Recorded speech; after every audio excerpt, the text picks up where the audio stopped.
Moon Knight is one of those lesser-known characters that I love. In many ways, he can be seen as Marvel's Batman, but he has grown so much as a character past that. So, if you've ever been interested in reading some of his comics, here are some great places to start. But before we get too far into things, I need to give a quick thank you to my all-time favorite sponsor, Magic Spoon.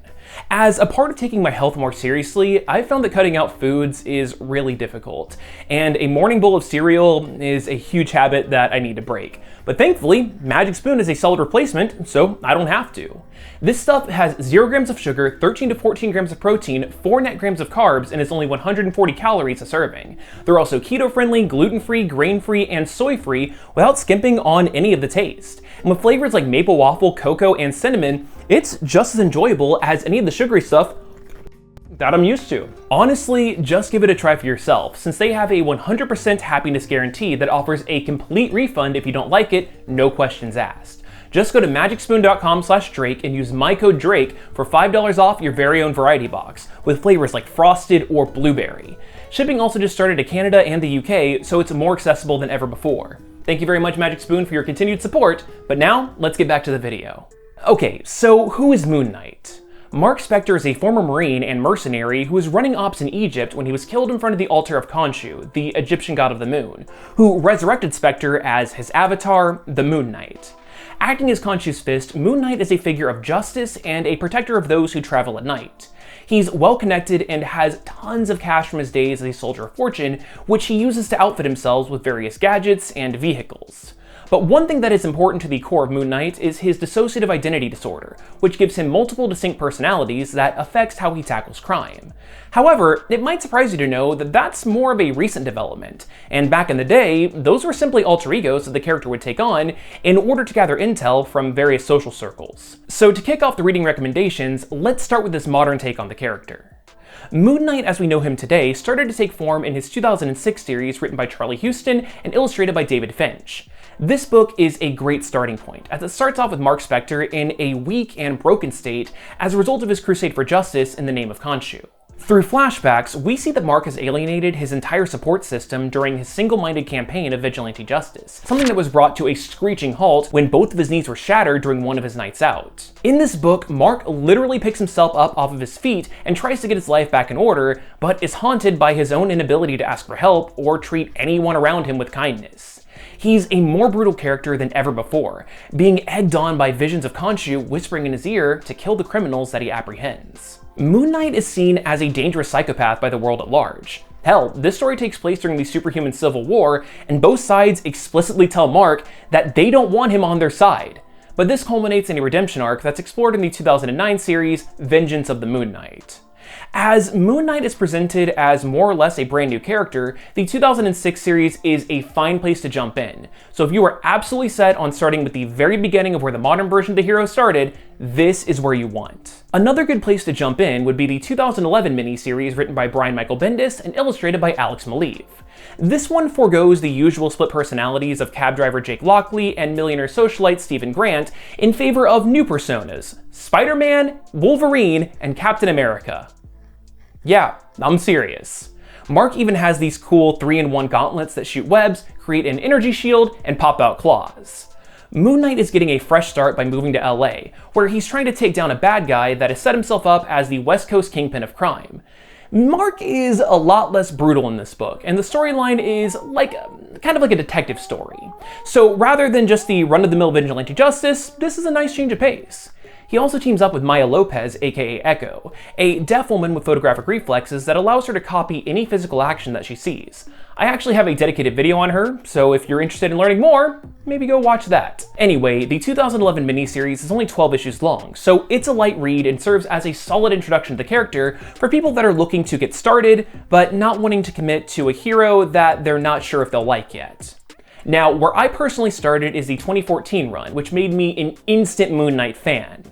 Now, I should mention that the first 6 issues are really the best part of the book, and while the rest of it is entertaining, it really doesn't compare. The reason for this shift in quality is because those early issues are written by Warren Ellis and illustrated by Declan Shafley, but I should note that Warren Ellis is a scumbag sex pest with a track record of predatory behavior, to the point where Image Comics refuses to reprint his work.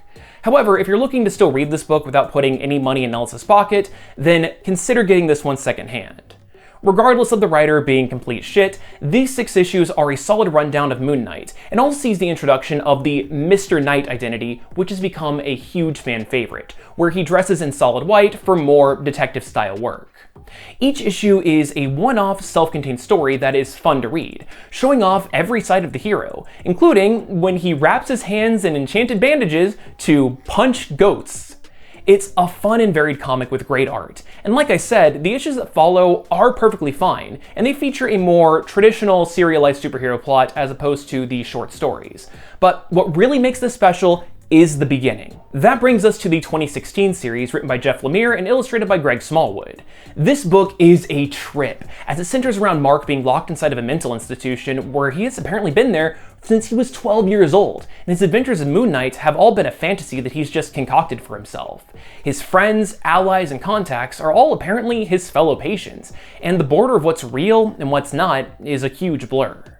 See, the idea that the visions of Khonshu that Mark has been seeing over the years just being a figment of his imagination is a theme that has always been present in the modern interpretations of the Moon Knight comics. Even his dissociative identity disorder can't really be pinned down. Is it an actual mental condition, or was it just inflicted by Khonshu channeling the various aspects into Mark that are mentally interpreted as multiple personalities?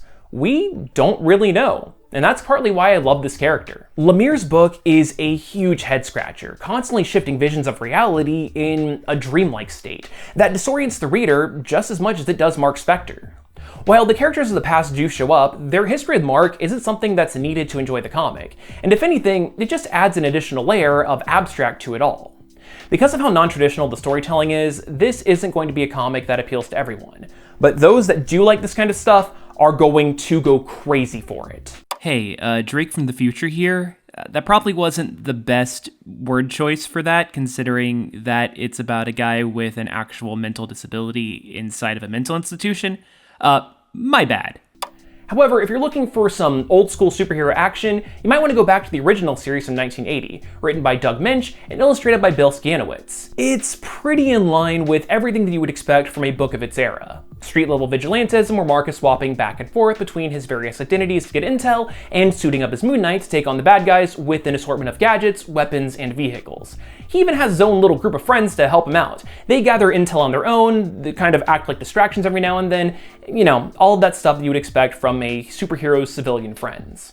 Personally, I don't think that you really need to go this far back unless you really are just looking to scratch that vintage superhero itch, or if you're just interested in seeing how different the current version of Moon Knight is from his original old school days.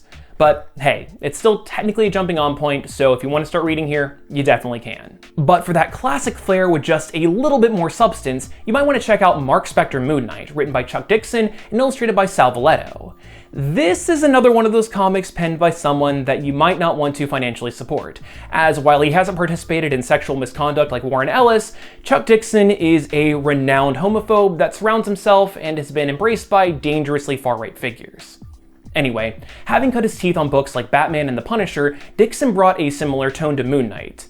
Like, if I'm gonna be honest, this book just reads like 80s Batman, so if you want more of that, then this would be the book for you. I'm gonna have links to buy all these comics digitally, except for the Warren Ellis and Chuck Dixon ones, in the description, and buying them through my affiliate link directly helps out the channel. But you can also check out your local comic shop, secondhand bookstore, library, the Marvel Unlimited or Comixology Unlimited streaming apps if you're looking to save a little bit of money.